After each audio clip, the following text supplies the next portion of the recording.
Oke, kita lanjut ke soal terakhir. Jadi pada tahun lalu, tahun lalu ya, soalnya hanya ada 4. Nah, di sini kita coba untuk melihat atau menyelesaikan aplikasi dari hukum Biot-Savart ya. Kita punya kawat konduktor panjangnya S sama dengan 10 cm, membawa arus listrik sebesar 0,5 ampere, arah arusnya ke kanan. Tentukan arah dan besarnya medan magnet pada titik P. Pada titik P yang jaraknya R 20 cm dari ujung kanan kawat. Kawat memiliki panjang terbatas, asumsikan dalam perhitungan bahwa kawat pendek. Nah, di sini kalian langsung diberikan keterangannya, jadi diberikan tambahan lagi bahwasanya kawatnya ini terbatas panjangnya, artinya tidak terhingga, tidak berhingga, bukan tidak tak hingga.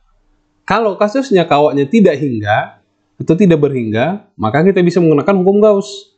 Nah, kalau kawatnya terbatas seperti ini panjangnya atau pendek, maka kita tidak bisa menggunakan hukum Gauss. Di sini artinya apa? Tim soal ingin menguji mahasiswa apakah bisa, ya? Karena tadi kita apakah ini bisa nanti kita, bukan hukum Gauss ya, sorry. Ya, nantinya hukum Ampere ya. Nah, apakah kita bisa menyelesaikan ini dengan menggunakan hukum Biot-Savart ya? Oke ya, mari kita lihat ya. Kita punya ini. Oke, ada beberapa cara penyelesaian ini, namun saya akan memberikan cara yang sederhana dan tidak membutuhkan banyak integral ya. Tapi kalian harus bisa memahami trigonometri nantinya ya. Oke, ini cara yang paling mudah menurut saya ya, yang nanti bisa kalian pahami ya. Saya punya kawat konduktor tadi ya. Oke, nah ini bisa saya kawat yang kontinu ini ya, muatan yang kontinu ini saya bisa anggap sebagai salah satu, karena gini, kita punya hukum Biot-Savart itu seperti apa? B sama dengan mu0 I kan gitu ya, per 4pi integral dl vektor cross r topi ya, dl vektor cross r topi per r kuadrat, di mana dl vektor di sini adalah elemen vektor ya, vektor elemen panjang dari kawat kita ya. Nah, sekarang perhatikan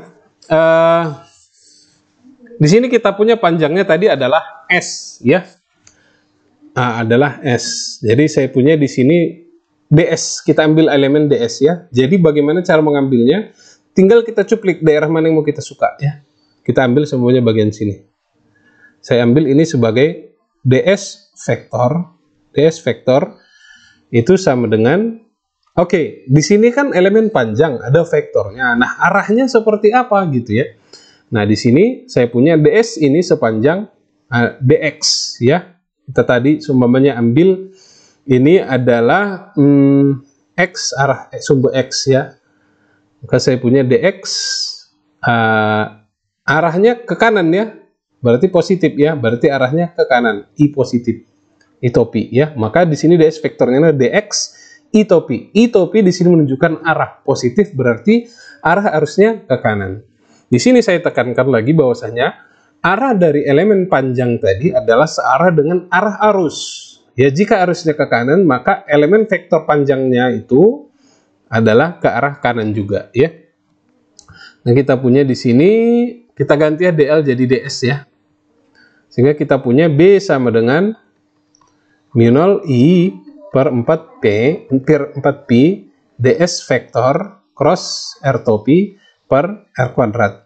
Ya, dimana tadi DS vektor itu sama dengan DX I topi ya. Nah, sekarang kita lihat ada R vektor, ada R kuadrat. Itu apa? Itu adalah DR di sini jarak dari elemen tadi DS itu ke arah ke titik yang kita tinjau. Ini adalah R saya ya.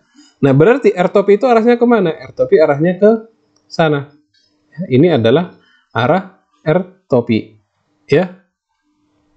Yang mana saya punya berarti arah R topinya proyeksi terhadap sumbu X I topi dan sumbu Y J topi ya. Nah, di sini yang saya sebutkan sebagai karena saya mau menghindari integral yang menjelimet nanti buat kalian, jadi saya buat seperti ini ya. Saya jabarkan R topinya. Oke. Nah, ada sudut yang terbentuk ya. Sudut yang terbentuk. Saya ambil seumpamanya sudut di sini adalah theta. Boleh ya, mau ngambil di sini juga sebenarnya nggak masalah. Saya ambil di sini contoh. Oke. Nah, sekarang kita lihat R topi kita di sini berarti ya, kalau saya ambil di sini tetanya, maka ini adalah theta juga ya, saling bertolak belakang. Maka di sini saya dapatkan R topi di sini adalah proyeksi terhadap X berarti sin theta ya, karena tetanya di sini berarti sin theta I topi plus terhadap J topinya adalah cos theta J topi. Ini adalah R topi saya. Sehingga saya mau menyelesaikan nantinya, ya kita selesaikan satu persatu. ds vektor cross R topi itu sama dengan ds tadi adalah dx I topi cross R topinya adalah sin theta I topi plus cos theta J topi. Oke, berarti ini cross ya. Ingat, ini adalah cross. Ingat, I, J, K. Kalau kamu punya I cross J, hasilnya adalah K. Kalau kamu punya I cross I, hasilnya I cross I, topi, hasilnya adalah 0. I cross J, hasilnya adalah K, dan seterusnya ya. Maka di sini saya punya dx I topi, hasilnya adalah 0. I topi cross J topi, hasilnya adalah K topi ya. Maka saya punya di sini dx atau dx cos theta J topi. Ya. Jadi saya dapat ds vektor cross R topi. Nah, di sini saya punya dx. Dx itu apa? Ya, maka saya bisa ambil dari rumus, kalau saya ambil jarak dari sini ke sini adalah X, ini tadi adalah R, maka saya punya tangent theta, saya ambil simpan di sini aja. Tangent theta itu sama dengan depan per samping X per R. Maka saya punya saya punya jadinya X sama dengan R tangent theta. Maka kalau untuk mendapatkan dx berarti saya bisa dapatkan dari sini, saya turunkan. Berarti dx sama dengan R turunan tangen theta. Turunan tangen theta berapa? Oke, kalau ragu ya, silakan nanti kalian turunkan sin theta per cos theta. Ya. Turunannya berapa?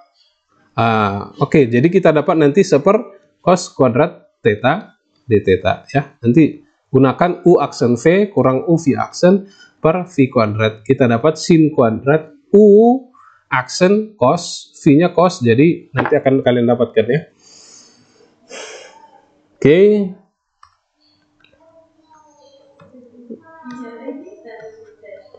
Maka kita dapat jadinya dx adalah ini. Dx sama dengan R per cos kuadrat theta d theta. Oke, kita dapat dx.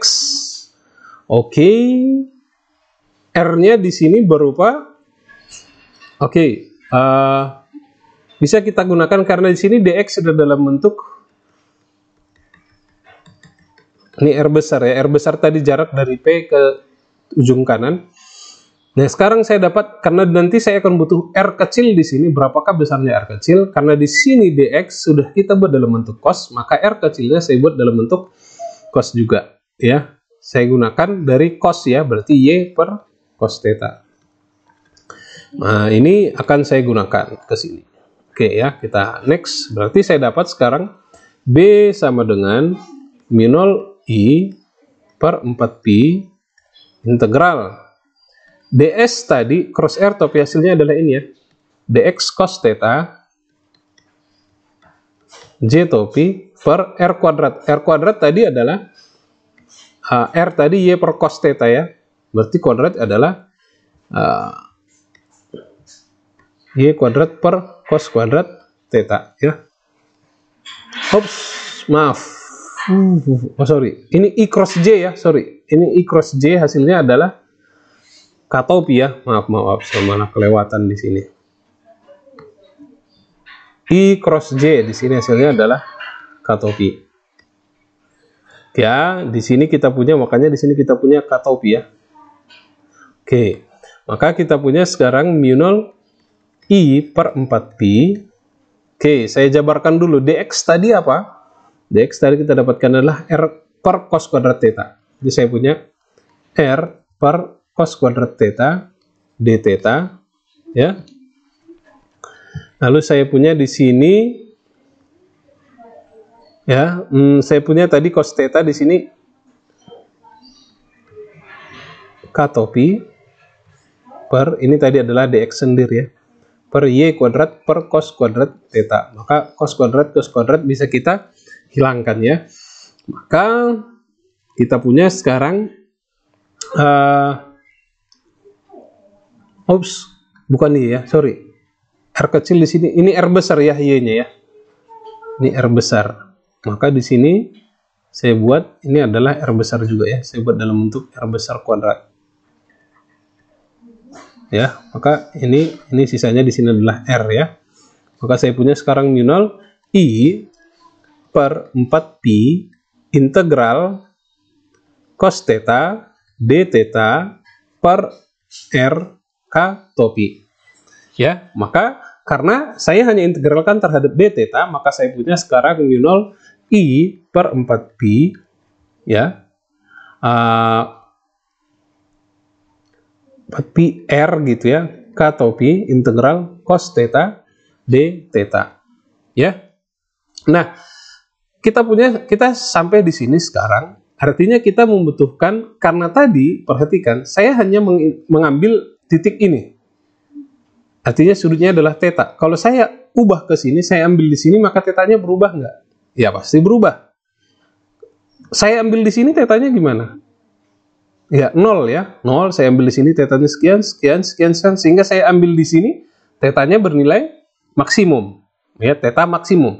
Ingat di sini dalam mengintegrasikan kita selalu membutuhkan batas bawah. Batas bawah di sini berarti tetanya adalah 0 dan batas atas adalah theta maksimum. Nah, disinilah saya bilang cara yang mudah ya. Jadi di sini tidak membutuhkan integral yang cukup jelimet bagi kalian ya. Jadi batas integralnya dari 0 sampai theta maksimum. Ya. Kita perhatikan. Jadi kita punya B sama dengan mu0 I per 4pi R ya, K-topi integral cos apa? Ya, integral cos adalah sin theta dari 0 sampai theta maksimum ya. Maka kita punya mu0 I per 4pi R K-topi ya, sin theta maksimum ya, seperti ini dikurang sin 0. Sin 0 adalah 0 ya. Maka saya punya di sini mu0 I per 4pi R sin theta M K-topi sin theta maksimum. Sin theta maksimum itu apa? Ini. Tadi kan kita punya kawatnya seperti ini ya. Saya gambarkan lagi. Kita punya seperti ini kawat kita. Lalu kita ambil di sini titiknya. Ini adalah R. Nah, theta maksimum tadi di mana? Ini ya. Ini adalah theta maksimum. Ya. Panjangnya ini tadi apa? S ya. Panjang totalnya. Maka saya punya ini menjadi oke. Langsung saja berarti sin theta maksimum di sini, sin theta maksimum adalah depan berupa S per miring. Miringnya ini apa? Akar S kuadrat plus R kuadrat ya. Maka kita dapatkan sekarang B kita sama dengan, buat di sini aja, B sama dengan mu0 I per 4pi R ya, S per akar S kuadrat plus R kuadrat. Ini arahnya adalah ke arah K-topi ya. Maka di sini tinggal kita masukkan nilainya ya. Untuk R-nya 20 cm, prefer ubah ke dalam bentuk meter. Ini juga S-nya nanti ubah dalam bentuk meter ya. Ampernya juga, ampernya sudah, ini harus sudah dalam bentuk ampere ya. Oke, nah ini nanti tinggal masukkan aja semua ya. Nanti hasil akhirnya adalah 1,5 1 ya, 1 atau 1,1 kali 10 pangkat minus 7 ya Tesla. Ya, ini adalah hasil akhir medan listrik yang dirasakan di titik ini, dan arahnya kemana? Arahnya adalah cutoff ya. Cutoff itu berarti apa? Kalau ini I, ini J, maka arahnya berarti keluar bidang ya, keluar kertas, ke arah cutoff ya. Ini tidak ditanyakan arahnya. Kalau ditanyakan arahnya mungkin lebih menarik lagi ya. Oke, demikian untuk soal nomor 4 ini. Jika kalian lihat, saya di sini tidak ada memasukkan angka ya. Jadi tips saya bagi kalian yang ingin ujian nantinya fisika dasar, tips saya yang pertama adalah jangan pernah berfokus kepada angka. Angka-angka ini jangan pernah fokus ya. Jadi silahkan selesaikan dulu permasalahanmu. Setelah selesai di akhir baru kamu masukkan angka. Ya, ini tadi di sini baru kita masukkan angka. Karena kalau seandainya saudara langsung memasukkan angka di sini, itu akan buyar. Akan buyar ya, akan buyar. Jadi angka itu hanya untuk memastikan apakah hasil saya dengan hasil saudara itu sama. Itu apa ya? The ultimate way, cara terakhir lah pokoknya untuk. Tapi fokus saya sebenarnya fokus tim soal sebenarnya adalah ingin menguji apakah mahasiswa bisa memahami step-step seperti ini. Ya. Nah, ini kan dia masih di ujung kanan. Bagaimana kalau di tengah? Bagaimana kalau di luar di sini? Bagaimana kalau tidak di tengah tapi di sembarang tempat di sini? Ya, seumpamanya ini jaraknya adalah apa gitu ya. Ini jaraknya apa gitu ya. Umpamanya ini jaraknya 1 cm, ini jaraknya 4 cm gitu ya. Nah, itu cara-caranya ya, step by stepnya semua sama, tinggal kalian coba pahami lagi, ulang lagi, dan semoga berhasil nanti di ujian ya. Saya akan coba bahas nantinya beberapa soal-soal lagi ya, semoga bisa membantu kalian dalam mempersiapkan belajarnya. Saya akhiri, Assalamualaikum warahmatullahi wabarakatuh.